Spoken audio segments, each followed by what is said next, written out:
This is the new BYD Dolphin. In this video, I'll be checking out its exterior stylings, the interior oceanic theme, driving it over various conditions, plus taking it on a road trip from Auckland to a popular NZ holiday destination. I'm Adrian with the BYD Dolphin, and you're watching EVQUEST.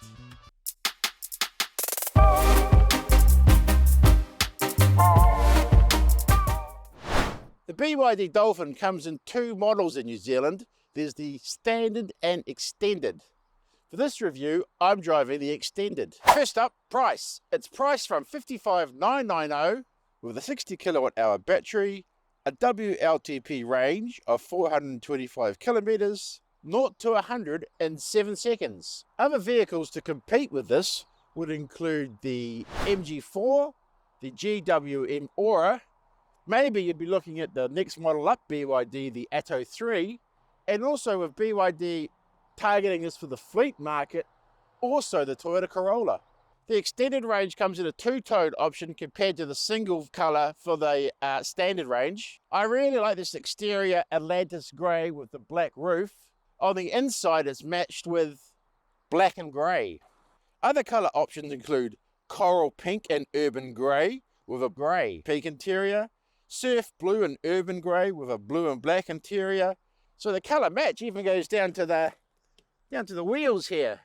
The front look doesn't really give me a lot of wow factor. Having said that, once it's out and about into the wild, I do think it stands out compared to other cars. It does have LED lights, but there is no frunk under the hood. These creases also give the car a bit of character, and 17-inch wheels. From the back, it still has build your dreams, like the Atto 3, although it's covered in, so some people have taken that off on the Atto 3, but you can't do that here.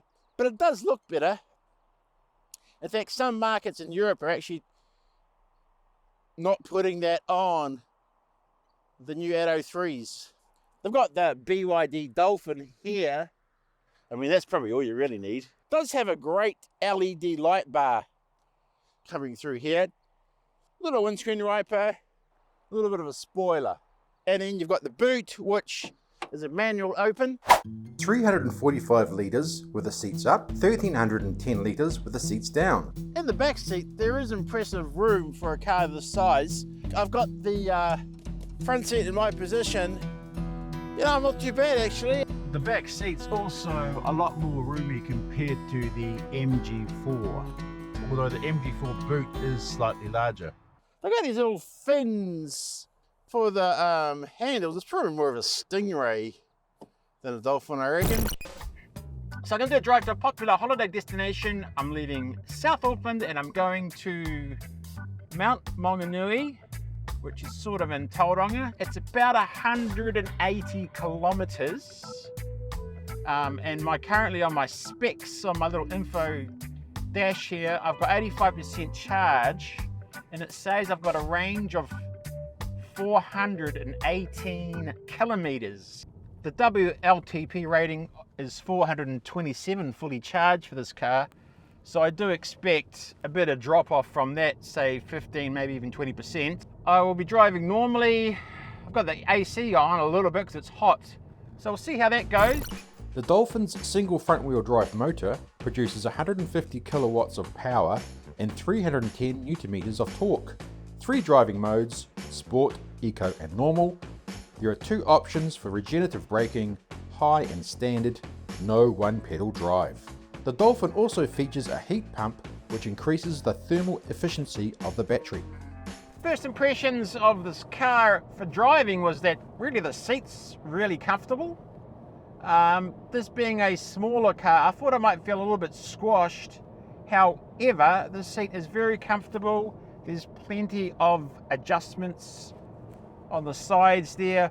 A big plus is the headroom. I think it's very impressive. Even with the sunroof there, its headroom is great. I'm not having to hunch up at all, so I really appreciate that. Out the back is quite a smallish view. But you have got, of course, the rear cameras, which are awesome. There's a little bit of road noise, but I wouldn't say it's off-putting. It's pretty quiet really inside. I'm not getting any wind noise. Visibility, fantastic. Great view out the front. It's very spacious. The dash here has all the key information. It moves with the steering wheel, so you can adjust it and you're not losing the visibility of it. I like the steering wheel. I like the flattened off bottom. I'd say the steering is softish. I can easily do a long drive in this car. Start and stop button right there. Stopping, put on the brake, press it. Screen comes on.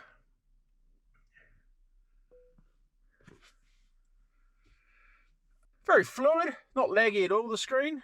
Apple CarPlay is not wireless, but the Android is. So you've got the instrument cluster in front, easy to read. Has factors such as total mileage, remaining driving range, gear status, average speed, regenerative braking. So pretty well all the functions are there. Steering wheel, we've got the controls, which are the same as the Addo 3. Panoramic view, screen mode, cruise control. Here, they've got buttons, shortcuts, air conditioner, heater. There's a volume there. Now this here is your actual gear control, which I consider very dinky. I see their point of view of trying to keep everything nice and clean, but I think I'd prefer a bigger gear stick. It gets a bit confusing when you're just doing sort of little backwards and forwards. So that's reverse, neutral, drive, and park. It does come up on your screen. Got to give BYD points for the interior styling. Speakers, they might dust up a little bit, but one annoyance though is you see that, so you get this reflection from the front in there. Quite often it reflects up into the windscreen, and that's a little bit annoying. So charger, and then you've got your park, 2 drink bottles, some more storage here. So then you got more storage underneath here. 12-volt charger, 2 USBs. Lights, and then the big thing is the well, I call it the sunroof. The slide here closes and slides open, but it doesn't. The actual glass doesn't open up like the Addo 3.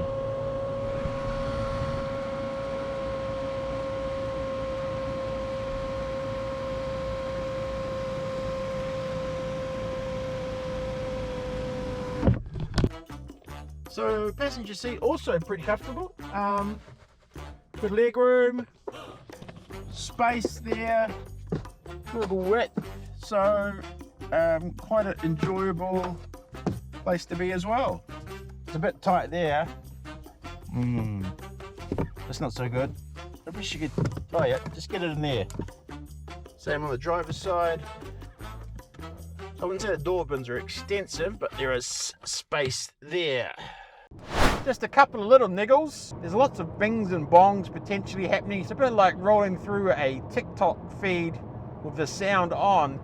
Just driving though, when you've got the lane assist, you do feel that sort of a jerky action of the car correcting your laneage.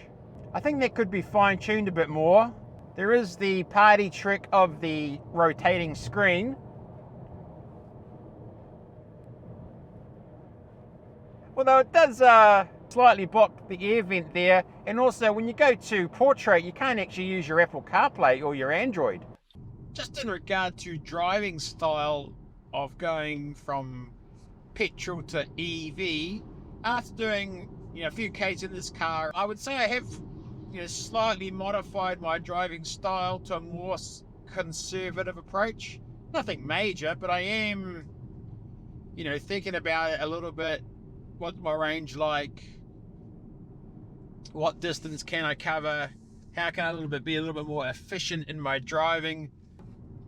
Which is easy to achieve. For example, you haven't got your foot on the brake so much with the regen side of things, and maybe just ease back a little bit and enjoy the drive.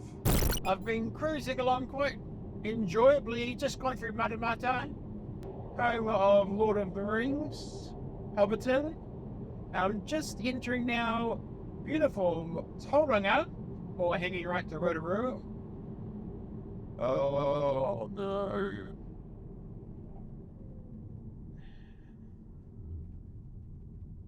Got a Kaimai's Detour. Oh no. And as in any good holiday, Detour, unplanned events. I wouldn't say good holiday, to be honest. So, I saw that sign before and I was thinking, I don't think that's right. So with a Detour, where I don't know where I'm going, I'm just gonna look at the old battery charge, 45%.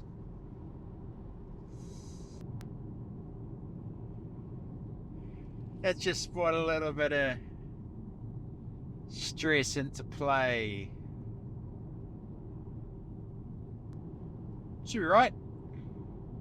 I guess one thing though is the charging. It is a slow charge. I did put it on the charger overnight with the charger provided, and that seemed very slow. I was at 25% to start with, and then I was only at 50 odd 8 hours later. So you probably want to look at something a little bit more of a more gruntier home charging device.